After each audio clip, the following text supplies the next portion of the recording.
संसद का सफ़र जो हमने राष्ट्रपति से प्रारंभ किया था वो लोकसभा, राज्यसभा और कई सारे उनसे संबंधित लेक्चर से होते हुए आज अंतिम लेक्चर पर आ चुका है जो आपके सामने है, संसदीय समितियां।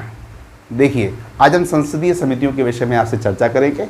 सबसे पहले आपको मोटा मोटी ये बता देते हैं कि संसदीय समितियां होती क्या हैं। तो नमस्ते दोस्तों, मैं गौरव त्रिपाठी, STS ऑनलाइन पर आप मुझे सुन रहे हैं। संसदीय समितियां, देखिए संसद में बहुत सारे काम होते हैं। संसद के विभिन्न कामों को चलाने के लिए कई सारी समितियों का गठन किया जाता है। ये समितियां मुख्य रूप से दो भागों में तोड़ी जाती हैं। कुछ परमानेंट समितियां होती हैं और कुछ टेम्परेरी समितियां होती हैं। तो मोटा मोटी आप ऐसे समझिए कि दो प्रकार की समितियां होती हैं, एक स्थायी होती है और एक अस्थायी होती है। स्थायी समितियों को स्टैंडिंग कमेटीज़ भी कहते हैं। ये वही स्टैंडिंग कमेटीज़ हैं जिनका बार बार जाप करती है कांग्रेस, किसी भी बिल को बोलती है कि स्टैंडिंग कमेटी में भेज दो, स्टैंडिंग कमेटी में भेज दो। तो ये वही स्टैंडिंग कमेटी, स्थायी समिति क्या होती है भी आप आगे बहुत विस्तार से जानेंगे। और अस्थायी समिति होती है आपकी एडहॉक कमेटी, जो सिर्फ कार्य विशेष के लिए बनाई जाती है। जैसे ही वो कार्य समाप्त होता है उस कमेटी का अपने आप ही विघटन हो जाता है। स्थायी कमेटी परमानेंट चलती है, अस्थायी कमेटी एक निश्चित काम के लिए बनाई जाती है। तो सबसे पहले तो आप समय काल याद रखें। स्थायी समितियां जो भी हैं, जितनी भी स्थायी समितियां हैं, वो सब 1 वर्ष के लिए गठित की जाती हैं और प्रत्येक वर्ष गठित की जाती हैं। तो 1 वर्ष के लिए गठित की जाती हैं और प्रत्येक वर्ष गठित की जाती हैं। और जो अस्थायी समितियां हैं, जिनको एडहॉक कमिटीज भी कहते हैं, वो लिखा आप देख रहे हैं, वो कार्य विशेष के लिए गठित होती हैं। उनका कोई समय निर्धारित नहीं होता है। चलिए आइए, अब ये बहुत सारी कमेटीज लिखी हैं। आप में से 90% बच्चे या 90% से ज़्यादा बच्चे सिर्फ इस वित्तीय समिति पे आके ये 3-4 पढ़ के खेल ख़त्म कर देते हैं, और वो भी उतना अच्छे से नहीं पढ़ते हैं। तो चलिए आपको आज सारी कमेटीज़ के बारे में बता देते हैं कि कहीं से कोई भी प्रश्न आ जाए आपका गलत ना हो। क्योंकि किसी भी टॉपिक को पढ़ने का मकसद ये नहीं होता कि उस टॉपिक से जो पूछा जाता है वो हम पढ़ लें। मकसद ये उस टॉपिक से जो कुछ भी पूछा जा सके वो सब हमें पढ़ना है। देखिए, मुख्य रूप से अगर हम स्थायी समितियों की बात करें, स्टैंडिंग कमेटीज़ की बात करें, तो वो 6 प्रकार की होती हैं। ये 6 प्रकार आपके सामने लिखे हुए हैं। इसमें से मुख्य बेशक एक है ये वित्तीय, लेकिन ये बाकी भी सब आपको सतही पता होनी चाहिए। विभागीय समिति, विभागीय समिति जैसा शब्द से ही बता रहा है, क्योंकि बहुत सारे विभाग होते हैं, जैसे रेल मंत्रालय है, रक्षा मंत्रालय है, वित्त मंत्रालय है। वित्त मंत्रालय की हालांकि अलग से यहाँ पे कैटेगरी दी हुई है वित्तीय समिति की, कृषि मंत्रालय है और कई सारे मंत्रालय हैं। तो उन सारे मंत्रालयों को, सारे विभागों की जांचों से संबंधित एक जो कमेटी होती है जो उनके कार्यों की जांच करती है, वो विभागीय समिति होती है।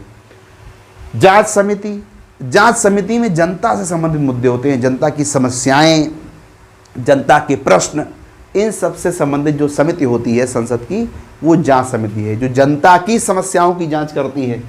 सदन समिति, देखिए सदन समिति को मुख्यतः 2 भागों में तोड़ा गया है। एक ये सदन समिति है, एक ये सेवा समिति है।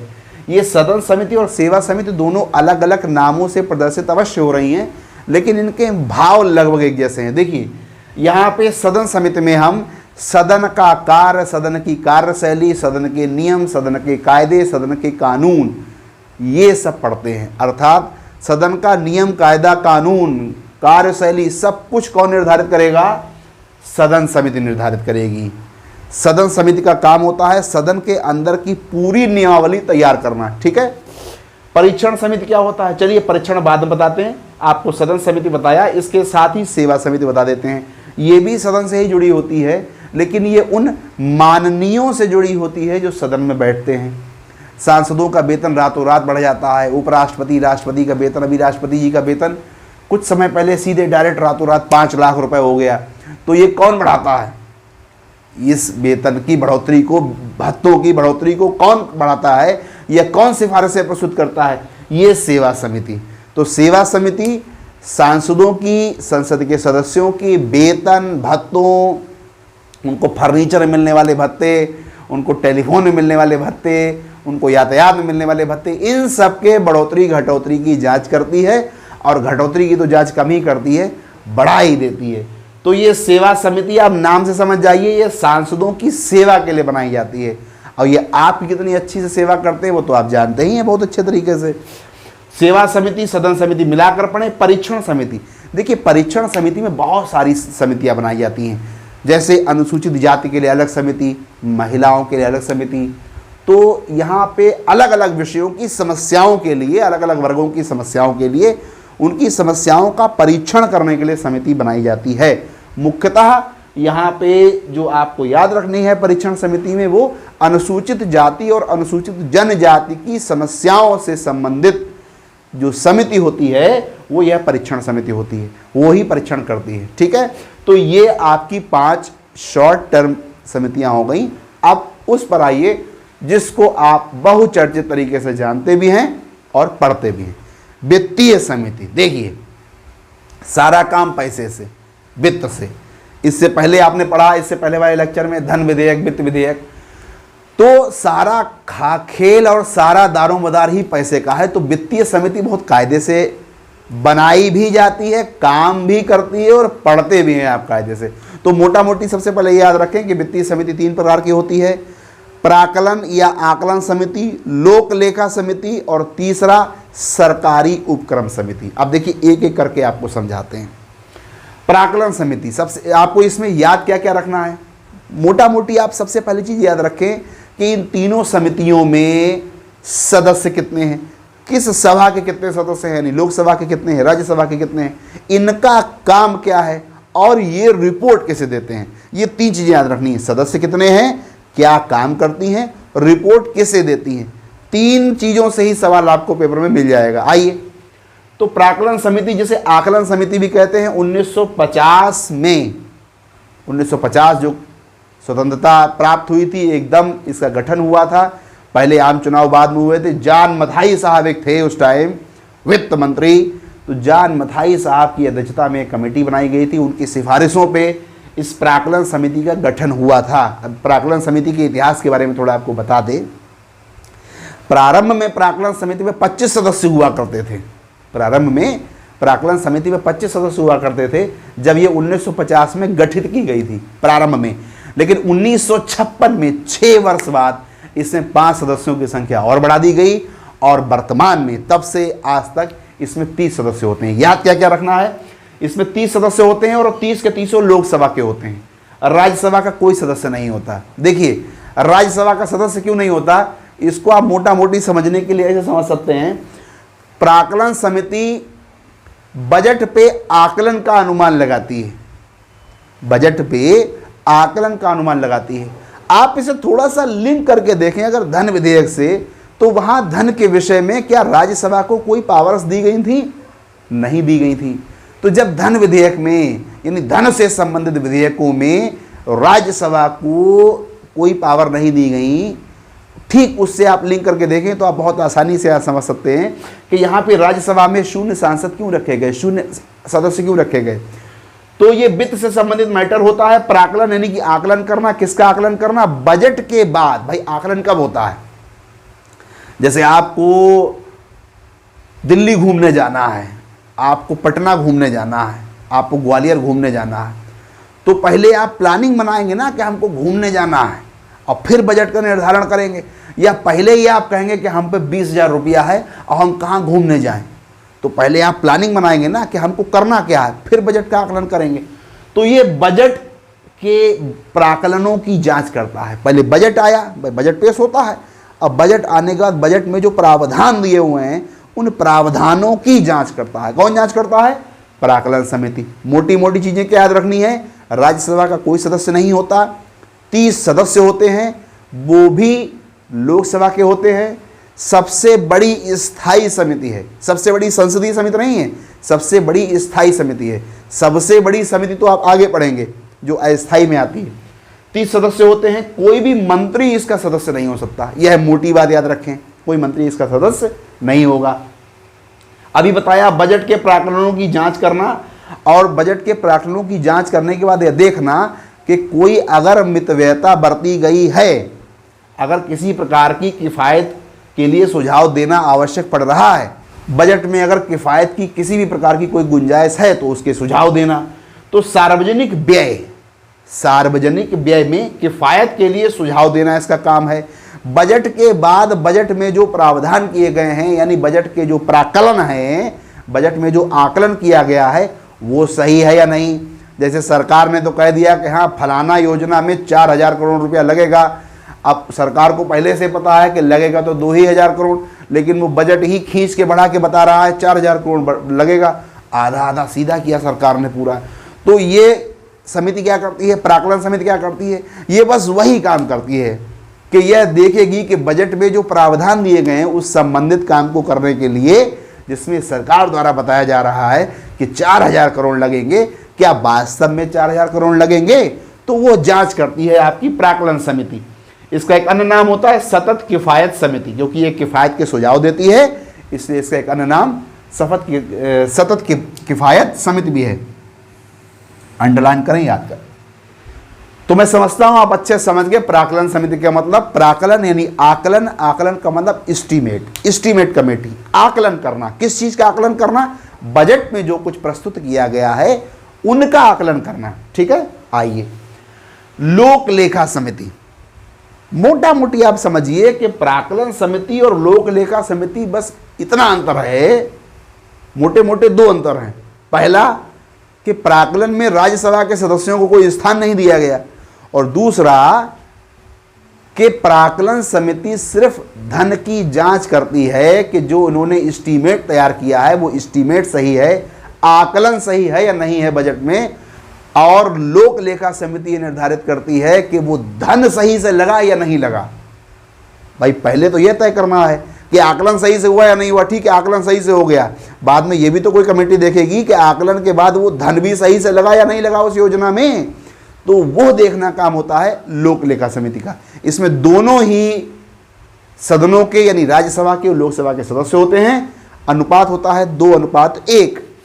लोकसभा के 15 सदस्य होते हैं, राज्यसभा के 7 सदस्य होते हैं। जैसा कि मैंने आपको बताया कि धन की जांच करना, विनियोग लेखा, एक शब्द लिखा है यहां विनियोग लेखा, आपको समझाता हूं इसे। देखिए अनुच्छेद 266 में वर्णित है संचित निधि, और संचित निधि को सरकार निकाल सकती है। भाई संचित निधि से सारे काम करती है, तो संचित निधि से पैसा निकालने के लिए उसको एक विनियोग विधेयक पेश करना होता है, विनियोग लेखा होता है। तो विनियोग लेखा वर्णन होता है, विनियोग लेखा लेखा जोखा होता है संचित निधि से पैसा निकालने डालने का। तो संचित निधि से जब पैसा निकालती डालती है सरकार, तो उस कंडीशंस को, उस लेखे को, उस विनियोग लेखे को जांच के दायरे में लाती है आपकी लोक लेखा समिति। तो धन की जांच करना विनियोग लेखा के संचित निधि से निकालना है, डालना है। विपक्ष का नेता इसका अध्यक्ष होता है, यह विशेषता से याद रखें कि विपक्ष का नेता ही इसका अध्यक्ष होता है। और यह प्रावधान 1967 में आया, पहले नहीं था, 1967 में आया। अब ये 4 और 5 आप बहुत विशेषता से याद रखें। देखिए कैग, भारत का महालेखा परीक्षक, नियंत्रक एवं महालेखा परीक्षक कैग, कैग अपनी रिपोर्ट किसे सौंपता है, आप आगे आने वाले चैप्टर में अनुच्छेद 148 में पढ़ेंगे। एक कैग होता है, वह अपनी रिपोर्ट, वित्त से संबंधित अपनी रिपोर्ट सौंपता है राष्ट्रपति को। अब राष्ट्रपति तो उसका परीक्षण करता नहीं है, राष्ट्रपति उसको सौंप देता है लोकसभा अध्यक्ष को, और लोकसभा अध्यक्ष उसको सौंप देता है लोक लेखा समिति को। तो कैग की रिपोर्ट की जांच कौन सी कमेटी करती है, लोक लेखा समिति। लोक लेखा समिति अपनी रिपोर्ट किसे सौंपती है, अध्यक्ष को। सारी समितियां अपनी रिपोर्ट अध्यक्ष को सौंपती हैं। आपको याद ये यहां रखना है, क्योंकि ऐसे कंफ्यूज करेगा आपको पेपर में कि कैग अपनी रिपोर्ट किसे सौंपती है, राष्ट्रपति को। किसको सौंपती है, राष्ट्रपति को, क्योंकि राष्ट्रपति ही इसकी नियुक्ति करता है। भाई जो नियुक्ति करेगा उसको ही तो रिपोर्ट सौंपी जाएगी। तो भारत का नियंत्रक एवं महालेखा परीक्षक, जिसे कैग कहते हैं, वो राष्ट्रपति को अपनी रिपोर्ट सौंपती है। और रिपोर्ट सौंपता है अध्यक्ष को, कौन, लोक लेखा समिति। लोक लेखा समिति की नियुक्ति कौन करता है, अध्यक्ष करता है लोकसभा का, तो वो उसको सौंपती है। तो ये दो चीजें याद रखें, कैग अपनी रिपोर्ट राष्ट्रपति को सौंपती है, लोक लेखा समिति अपनी रिपोर्ट अध्यक्ष को सौंपती है, कैग की रिपोर्ट की जांच करती है लोक लेखा समिति। तो ये हो गई आपकी लोक लेखा समिति, मोटा मोटा आप याद रखें। तीसरी समिति है आपकी सरकारी उपक्रम या सार्वजनिक उपक्रम। आप नाम से ही समझ रहे होंगे, सरकारी उपक्रम यानी कि कुछ सरकारी जैसा इसमें टेस्ट आ रहा है। तो भाई सबसे पहले आपको ये याद रखना है कि कितने सदस्य होते हैं। तो जैसे सदस्य लोक लेखा समिति में होते हैं ठीक वैसे ही इसमें होते हैं 15 और 7। 15 सदस्य होते हैं लोकसभा के, 7 सदस्य होते हैं राज्यसभा के। सरकारी उद्यमों के प्रतिवेदनों की जांच करना, ये याद रखें। सरकारी कंपनियां होती हैं कैसे, जैसे भेल है, सेल है, ओएनजीसी है, इन सारी कंपनियों के, एनटीपीसी है, इन सारी कंपनियों के, बहुत सारी सरकारी कंपनियां हैं। तो उन सारी सरकारी कंपनियों के सरकारी उद्यमों के प्रतिवेदनों की जांच करना और सरकारी उद्यमों के प्रतिवेदनों पे कैग के रिपोर्ट की जांच करना, जो कैग अपनी रिपोर्ट लगाती है उसकी जांच करना। ठीक है, ये 2 प्रमुख काम होते हैं, बहुत विशेषता से याद रखें। तो ये आपकी हो गई स्थायी समितियां, मोटा मोटी 6 समितियां, जिसमें से 5 आपने ऊपर यहां पढ़ी। जो मेन समिति होती है वित्तीय समिति, जिसमें 3 समितियां आती हैं, प्राक्कलन समिति, लोक लेखा समिति और सरकारी उपक्रम समिति, वो आपने अभी पढ़ी। ठीक है, अब हम आते हैं अस्थायी समिति पे। देखिए, जैसा कि प्रारंभ में ही आपको बताया कि स्थायी समितियों का समय निश्चित है 1 वर्ष, और प्रत्येक वर्ष इसका गठन होता है, प्रत्येक वर्ष इसका गठन होता है। लेकिन अस्थायी समितियों का कोई समय निश्चित नहीं है, यह कभी भी गठित होती हैं, कभी भी विघटित होती हैं, इनका कोई निश्चित कार्यकाल नहीं है। जब कार्य विशेष समाप्त हो जाता है तो ये विघटित हो जाती हैं। अब देखिए, सबसे पहले आप 2 चीजें याद रखिए कि ये गठित क्यों की जाती हैं। तो ये 2 वजहों से गठित की जाती हैं। नंबर 1, विधेयकों की गहन जांच के लिए, और नंबर 2, घोटालों की जांच के लिए। ये 2 चीजें विशेष तौर से याद रखें। मैंने यहां नहीं लिखा है, लेकिन मैं लिख देता हूं, आप इसे लिख लें। विधेयकों की जांच, विधेयकों की जांच और घोटालों की जांच।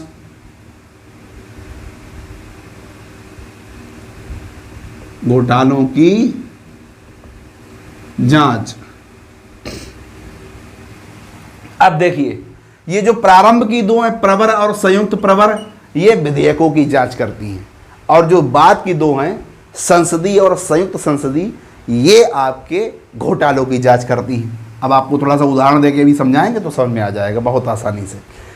सबसे पहले आप सदस्यों की संख्या इनकी समझ लें। ये लिखा हुआ है लोकसभा में 30 और राज्यसभा में 30, तो इसका मतलब ये नहीं हुआ कि इस प्रवर कमेटी में 60 सदस्य होते हैं। इस प्रवर कमेटी में 60 सदस्य नहीं होते हैं, 30 सदस्य ही होते हैं। फिर ये 30 अलग अलग क्यों लिखा है? इसलिए लिखा है मित्रों कि प्रवर कमेटी राज्यसभा में अलग और लोकसभा में अलग अलग गठित की जाती है। जैसा मैंने अभी आपको प्रारंभ में बताया, ऊपर लिखा हुआ है कि विधेयकों की जांच करना, तो विधेयकों की जांच प्रवर कमेटी और संयुक्त प्रवर कमेटी करती है। तो मान लो किसी विधेयक में लोकसभा में ही विवाद है, राज्यसभा में विवाद नहीं है, लोकसभा में विवाद है, तो सिर्फ लोकसभा के सदस्यों के द्वारा 30 सदस्यों की एक कमेटी गठित कर दी जाएगी। मान लो राज्यसभा में विवाद है किसी विधेयक में, तो राज्यसभा में कमेटी गठित कर दी जाएगी। कंबाइंड कमेटी गठित नहीं की जाती, 30 सदस्यों की अलग अलग गठित की जाती है। ठीक है, अगर कोई संयुक्त प्रवर कमेटी है, यानी कि दोनों में विवाद है, अगर किसी एक में विवाद है, प्रवर समिति कब गठित की जाएगी? जब किसी एक में कोई विवाद है, अर्थात किसी एक सदन में, राज्यसभा में या लोकसभा में। अगर दोनों सदनों में विवाद है तो आप संयुक्त शब्द ही लिखा दे रहे हैं, तो फिर दोनों सदनों की कंबाइंड कमेटी गठित की जाएगी, कंबाइंड कमेटी, और वो कमेटी कहलाएगी संयुक्त प्रवर कमेटी, जिसमें 30 सदस्य लिए जाएंगे लोकसभा से और 15 लिए जाएंगे राज्यसभा से। बहुत गाढ़े गाढ़े पेन से लिखें और चटकदार तरीके से याद करें। क्या याद करें? यही वो कमेटी होती है जो संसदीय कमेटी में सबसे बड़े सदस्यों की कमेटी होती है। एक ये भी होती है, और आप नीचे ही पढ़ेंगे तो ध्यान रखें, जो आप ऊपर पढ़ते हैं प्राक्कलन कमेटी, इसमें सर्वाधिक सदस्य नहीं होते हैं, ये स्थायी कमेटी है, सर्वाधिक सदस्यों वाली स्थायी कमेटी प्राक्कलन कमेटी, प्राक्कलन समिति। अगर आप सर्वाधिक सदस्यों वाली संसदीय समिति की बात करें, भाई संसदीय तो ये भी है और ये भी है, तो सर्वाधिक सदस्यों वाली संसदीय समिति होती है संयुक्त प्रवर समिति या संयुक्त संसदीय। तो आप क्या समझे यहां पे कि प्रवर और संयुक्त प्रवर दोनों ही विधेयकों की जांच से संबंधित होती हैं। अभी लॉकडाउन से पहले सीए का मुद्दा चल रहा था, विपक्ष चिल्ला रहा था कि प्रवर प्रवर कमेटी का गठन करें। कृषि विधेयकों पे प्रवर कमेटी की मांग हुई, संयुक्त प्रवर कमेटी की मांग हुई।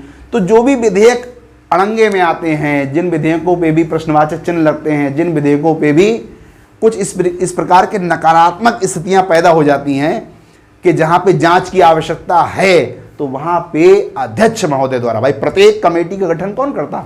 अध्यक्ष महोदय करते हैं। तो अध्यक्ष महोदय द्वारा इस कमेटी का गठन किया जाता है। किससे संबंधित है? विधेयकों की जांच से संबंधित है। ठीक है। अगर अलग अलग की गई, यानी लोकसभा में अलग और राज्यसभा में अलग, तो 30-30। अगर कंबाइंड की गई तो 30 और 15 यानी कि 45 संसदीय कमेटी। एक ठीक इसी के प्रकार एक संसदीय और एक संयुक्त संसदीय होती है। ये घोटालों की जांच करते हैं। ये घोटालों की जांच करते हैं। एक बहुत ही बहुचर्चित अंग्रेजी का शब्द लिख रहे हैं, आप एकदम समझ जाएंगे कि ये संसदीय कमेटी या संयुक्त संसदीय कमेटी क्या होती है। देखिए, ये बहुत चर्चित नाम रहा संसद में, जेपीसी, ज्वाइंट पार्लियामेंट्री कमेटी। जब 2G स्पेक्ट्रम घोटाला हुआ, जब कोयला घोटाला हुआ या कोई भी घोटाला होता है, तो संसद में ये नाम बड़ा प्रखर तरीके से उठाया जाता है, जेपीसी, ज्वाइंट पार्लियामेंट्री कमेटी। तो वो जो ज्वाइंट पार्लियामेंट्री कमेटी होती है, वो होती क्या है? संयुक्त संसदीय, वो दोनों सदनों के 30 और 15 के रेशियो से बनाई हुई एक कमेटी होती है, और वो घोटालों की जांच करती है। जैसा कि मैंने अभी बताया, 2G घोटाला हुआ, कोयला घोटाला हुआ, और जाने कौन कौन से घोटाले हुए। कांग्रेस के समय में तो घोटालों की पूरी एक इतिहास, एक फहरिस्त लिखी गई। तो उन सब की जांच के लिए ये कमेटी निर्धारित की जाती है। ऐसे ही बिल्कुल स्थिति यहां पर भी है। संसदीय में आप देख रहे होंगे 30 और 30, और लोकसभा में 30 और राज्यसभा में 30, और संयुक्त कमेटी में आप देख रहे होंगे 30 और 15। अर्थात अगर कंबाइंड बनाई गई है तो संयुक्त, अगर सिर्फ घोटाला हुआ है राज्यसभा में तो राज्यसभा में, अगर सिर्फ घोटाला हुआ है लोकसभा में तो लोकसभा में ये अलग अलग बना दी जाती है, वरना कंबाइंड बनाई जाती है। ठीक है। तो मोटा मोटी आपने क्या पढ़ा आज? स्थायी कमेटी, अस्थायी कमेटी। स्थायी 1 वर्ष के लिए बनाई जाती है, प्रत्येक वर्ष बनती है। अस्थायी का कोई कार्यकाल नहीं होता, और जब भी आवश्यकता पड़ती है तब बन जाती है। कोई आपसे पूछे अस्थायी कमेटी किन किन विषयों में बनाई जाती है, तो जितनी जोर वो बोले उससे ज़्यादा जोर आप बोले कि भैया 2 विषयों में बनाई जाती है, एक तो विधेयकों की जांच के लिए और एक घोटालों की जांच के लिए। ठीक है। तो ये आप बहुत ही विशेषता से पढ़ें, इन 5 को भी बड़ा दृष्टि में रखें, हवा में न उड़ाएं, क्योंकि पूछा कहीं से भी कुछ भी जा सकता है। ये मैंने आपको वर्बली बताया है, इसको नोट भी कर लें, और ये बिल्कुल एज इट इज़ नोट करें, अच्छे से पढ़ें, स्टडी ऐसे ही कंटिन्यू रखें। बहुत जल्दी अगले वीडियो में आपसे मुलाकात होती है। संसद आज खत्म हो गया है। संसद को मैंने आपको पहले राष्ट्रपति पढ़ाया, फिर राज्यसभा बताई, फिर लोकसभा बताया। आप जानते हैं ये तीनों अंग होते हैं, राष्ट्रपति, लोकसभा और राज्यसभा, यही तो 3 अंग होते हैं संसद के। उसके बाद हमने कार्रवाइयों की बात की, जैसे प्रश्नकाल, शून्यकाल और प्रस्ताव। जितने प्रस्ताव पेश होते हैं संसद में, विशेषाधिकार कटौती से लेकर अविश्वास, विश्वास, स्थगन, लगभग सारे प्रस्ताव मैंने आपको विस्तार से बताए सेपरेट चैप्टर में। इसके बाद आपका इससे ठीक पहले जो एक लेक्चर आया था, जिसमें आपने विधेयकों के विषय में बहुत ही विस्तार से पढ़ा, धन विधेयक, वित्त विधेयक, साधारण विधेयक, कुछ भी। और आज आपने समितियां पढ़ ली। कुछ भी ऐसा मैंने नहीं छोड़ा जो संसद से आपसे अछूता रहे। 8 चैप्टर संसद से मैंने बनाए हैं, थॉरोली उनको पढ़ें। प्री नहीं बाबू, मेंस आप लिखेंगे, वहां पर भी आप पूरा का पूरा मसाला ये डालें। तो आशा करता हूं आप चैनल के साथ ऐसे ही बने रहेंगे, स्टडी कंटिन्यू रखेंगे। बहुत जल्दी दोबारा मुलाकात होती है। धन्यवाद।